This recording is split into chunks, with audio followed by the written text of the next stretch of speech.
দেশভাগে বলি হয়ে আসা মানুষ কেউ ফেরত যাচ্ছে না। যাবে কোথায়? 30 বছর, 40 বছর, 50 বছর নিজের জীবনের সমস্ত রক্ত জল করে এই ভারতবর্ষকে মা মনে করে ভারতের ডেভেলপমেন্ট করেছে। আজকে তাদেরকে জোর করে তাড়িয়ে দেবে আর তারা বাড়ি চলে যাবে? তারা লড়াই করবে, তারা আন্দোলন করবে এবং জিতবে।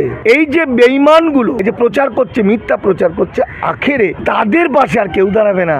যে চ্যানেলগুলো এগুলো বলছে, প্রচার করছে, সেই চ্যানেলগুলোর ওই রিপোর্টারগুলোও হয়তো এরকম অবৈধ অনুপ্রবেশকারী। যেমন আর বাংলায় ময়ূক রঞ্জন ইল্লিগাল মাইগ্রেন্ট, বিজেপির যে চাল দিয়েছে সেই চালে চাল ভাজা করছে। আসলে যারা চলে যাচ্ছে এরা উপকৃত হচ্ছে, তারা পালানোর সুযোগ পাচ্ছিল না। এটা হাতে গোনা 200, 400, 300, 500 হতে পারে। আর প্রকৃতপক্ষে যে 4-5 কোটি, 4.5 কোটির বেশি যাদের মধ্যে আছে সুজন চক্রবর্তী, অধীর চৌধুরী, শুভেন্দু অধিকারী, অসীম সরকার, নিশীথ পরামানিক, স্বপন মজুমদার এমএলএ, এরা কেউ গেছে পালিয়েছে? এরা কেউ পালায়নি। তার কারণ হলো এরা জানেই না আইনটা কি। তা 2 সপ্তাহ আগে রাজ্যে এসআইআর চালু হয়েছে, তারপরই দেখা যাচ্ছে বাংলাদেশিদের বাংলাদেশে ফেরার হিড়িক বলে প্রচার করছেন বিজেপিরা। কি বলবেন? দেখুন, এই সময় যে আইনটা ইমপ্লিমেন্ট করা হচ্ছে এসআইআরের নাম করে, সেটা হচ্ছে ইমিগ্রেশন অ্যান্ড ফরেনার্স অ্যাক্ট 2025, যেখানে বলা হচ্ছে 1952 সালের পাসপোর্ট অ্যাক্ট ফরেন অ্যাক্ট অনুযায়ী যারা পাসপোর্ট ভিসা নিয়ে না এসেছে তাদের 10 লক্ষ টাকা ফাইন, 7 বছর পর্যন্ত জেল হতে পারে। এই ভয়ে আসলে বাংলাদেশ থেকে যারা এসেছিলেন তাদের মধ্যে একটা অংশ যারা মুসলিম সম্প্রদায়ের লোক, তারা দরিদ্র, তারা পৃথিবীর সমস্ত জায়গাতেই গরিব মানুষরা গিয়ে কাজকর্ম করে, ছোটোখাটো কাজ, লোকের বাড়িতে কাজ করে, লেবার কাটে ইত্যাদি। এই মানুষগুলো এতদিন ধরে বাড়ি ফিরে যেতে পারেনি, অর্থাৎ অবৈধভাবে এসেছিল, খুব একটা চাপ ছিল না ভারতবর্ষে ঢোকা। কিন্তু এখন একটা সুযোগ পেয়েছে, কারণ অন্য সময় যদি সে বাড়িতে এখান থেকে বেরিয়ে যেত তাহলে ধরা পড়লে তার পানিশমেন্ট হয়ে যেত এবং অনেক রকম শাস্তি হতো। কিন্তু এই সুযোগে কিছুটা সুযোগ পেয়ে গেছে, কয়েকদিনের জন্য একটু ছাড় দিচ্ছে। এই ছাড়ে যারা গরিব মানুষ রিক্সার টানে লোকের বাড়িতে কাজ করে বা সাধারণ কিছু লেবারের কাজ করে, এই মুসলমান ভাইদের কিছু অল্প সংখ্যক যারা সুযোগ পেয়েছে, এই সুযোগে তারা ফিরে যাচ্ছে। তার সঙ্গে মূল এসআইআরের সম্পর্ক নেই, তার কারণ মূল এসআইআর যেটা, তো পরশুদিন আমি একটা ভিডিও পেয়েছি যেটা অমিত শাহ দেশের স্বরাষ্ট্রমন্ত্রী স্পষ্ট করে বলছেন যে 1951 সালের পর থেকে 2014 সালের মধ্যে এই যে বিস্তীর্ণ সময়ের মধ্যে যে সমস্ত মানুষ অবৈধ পথে ভারতবর্ষে এসছেন পাসপোর্ট ভিসা ছাড়া এবং ভারতে এসে লং টার্ম ভিসা বা এলটিভি পেয়েছেন, বা এলটিভি সে ধর্মীয় নির্যাতনের কারণে এসছেন এই কথা বলে ভারত সরকারের কাছে আবেদন করেছে, ডকুমেন্ট দিয়েছে, ভারত সরকার তাদেরকে এলটিভি দিয়েছে। এই এলটিভি পাওয়া লোকের সংখ্যা 2014 আগে পর্যন্ত 31,313 জন, এখন আরও 10-20 হাজার বাড়তে পারে, 50,000ই ধরুন। অমিত শাহর হিসাব মতো এই 50,000 মানুষ বাদে বাকি সমস্ত মানুষকে বেনাগরিক করা হবে বা বেনাগরিক আইনত হয়ে আছে, এদেরকে এসআইআরের মাধ্যমে ধরা হবে। কিন্তু প্রবলেম হচ্ছে এই মানুষগুলো জানে না, হোয়াট ইজ অ্যাক্ট, আইনটা কি।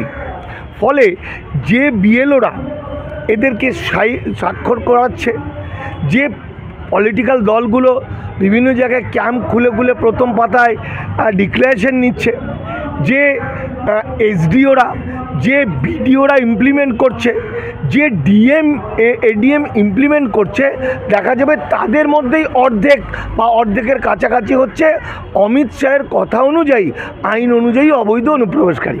ফলে এই মানুষগুলো যারা বিপদের মধ্যে আছে তারা তো জানেই না যে আমি বিপদে আছি, ফলে তাদের পালানোর কোনো স্কোপ নেই, তারা পালায়ও নি, তারা গ্যাঁট হয়ে এখানে আছে এবং তারা মনে করছে আমরা এই ভারতবর্ষের প্রকৃত নাগরিক। আপনি বলছেন তারা পালায়নি, কিন্তু প্রথম সারির অনেক সংবাদ মাধ্যম এটা প্রচার করছে যে এসআইআর হওয়ার পরপরই অনেক জায়গায় এমনকি স্বরূপনগরে বাংলাদেশিদের ঢল দেখা গেছে বাংলাদেশে ফিরে যাওয়ার জন্য। কয়েক লক্ষ মানুষ ফিরে যাচ্ছে বাংলাদেশে, কি বলবেন? দেখুন, ওই যে কয়েক লক্ষ যেটা বলছে ওটা কয়েক হাজারও নয়। আর স্বরূপনগরে ওরা যে লক্ষ লক্ষ বলছে আসলে ভুল বলছে, কারণ কোটি কোটি, হিসেবটা হলো 4 কোটি প্লাস এই মানুষগুলোর সন্তান সন্ততি নিয়ে যারা দেশভাগে বলি হয়ে এসেছে। আরও মারাত্মক হচ্ছে যে চ্যানেলগুলো এগুলো বলছে, প্রচার করছে, সেই চ্যানেলগুলোর ওই রিপোর্টারগুলোও হয়তো এরকম অবৈধ অনুপ্রবেশকারী। যেমন আর বাংলার যদি হিসাব করেন তাহলে ময়ূখ রঞ্জন ইল্লিগাল মাইগ্রেন্ট, যদি আপনি হিসাব করেন ওই যে এক অত্যন্ত ভালো অ্যাঙ্কারিং করেন স্বর্ণালী, আমি যেটা শুনেছি উনিও ইল্লিগাল মাইগ্রেন্ট। আসলে এরা জানেই না হোয়াট ইজ ইল্লিগাল মাইগ্রেন্ট কী। ফলত ওরা বিজেপির যে চাল দিয়েছে সেই চালে চাল ভাজা করছে।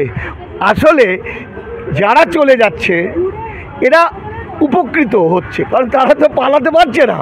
তারা এই ভারতবর্ষে বাতকম্য করে দিয়ে পালাতো, যেভাবে ভারত তাদের উপর টর্চার করেছে, হিন্দু মুসলমান হিন্দু মুসলমান, হিন্দু রোহিঙ্গা মুসলমান এই ইত্যাদি করে করে তারা পালানোর সুযোগ পাচ্ছিল না।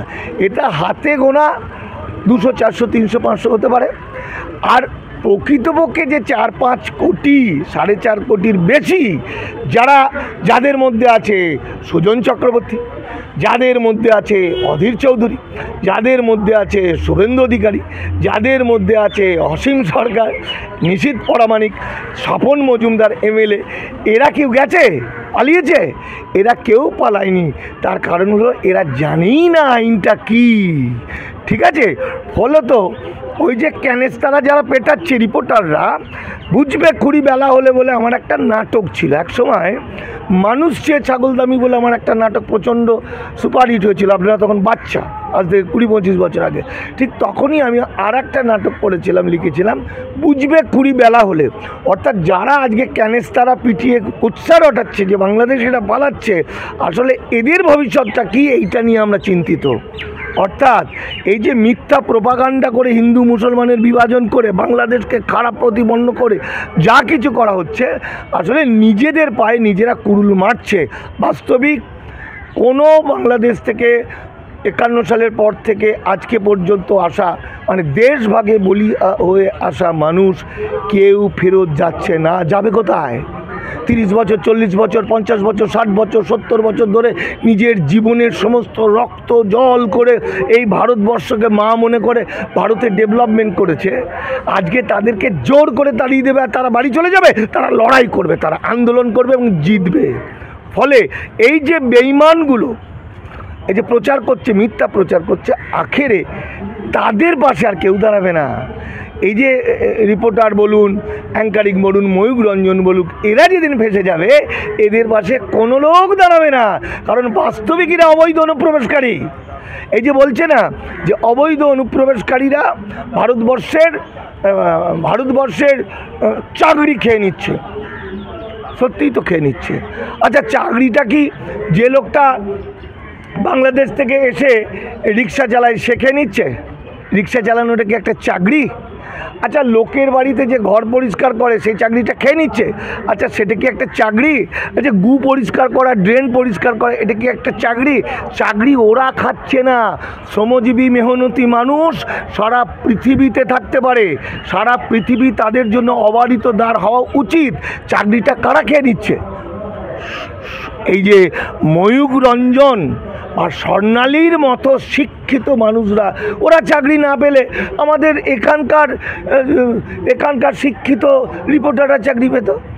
এখানকার শিক্ষিত সম্প্রদায় যারা AA করেছে, MMA করেছে, BSc করেছে, MSc করেছে, করে লোকের বাড়িতে কাজ করছে, তাই তো?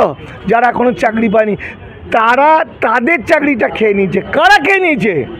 আমার ওই শ্রমজীবী রিক্সা চালক বাংলাদেশ থেকে আসা ওই মুসলিম ভাইটা বা হিন্দু শ্রমজীবী মানুষটা খায়নি, খেয়ে নিয়েছে এই শিক্ষিত বড় বড় অফিসাররা। ফলে আলটিমেটলি এই অফিসার এবং এই সাংবাদিক এদের কথাই কিন্তু অমিত শাহরা বারবার বলছে, এরা মানেটা বুঝতে পারছে না। এই জন্য আমি বলছি বুঝবে খুঁড়ি, বেলা হলে তোদের পাশে আর ওদের পাশে কেউ থাকবে না। কিন্তু দাদা একাংশ বলছে বাংলাদেশিরা নিজেরাই স্বীকার করছেন তাদের কাছে রেশন কার্ড আছে, নথিপত্র সবই আছে, কি এখানে কয়েক বছর আগে এসছিলেন, থাকতে দেওয়া হচ্ছিল বলে এসছিলেন, এখন থাকতে দেওয়া হচ্ছে না বলে চলে যাচ্ছেন, কি বলবেন? তা ঠিকই তো বলেছে, তারা ভদ্রলোক, ভদ্র সভ্য। তার কারণ তারা মনে করেছিল এটাই বুঝি রীতি। কারণ 51 সালের পর থেকে যারা পাসপোর্ট ভিসা ছাড়া এসছে, ভারত সরকার তাদেরকে আইনটা বলেনি।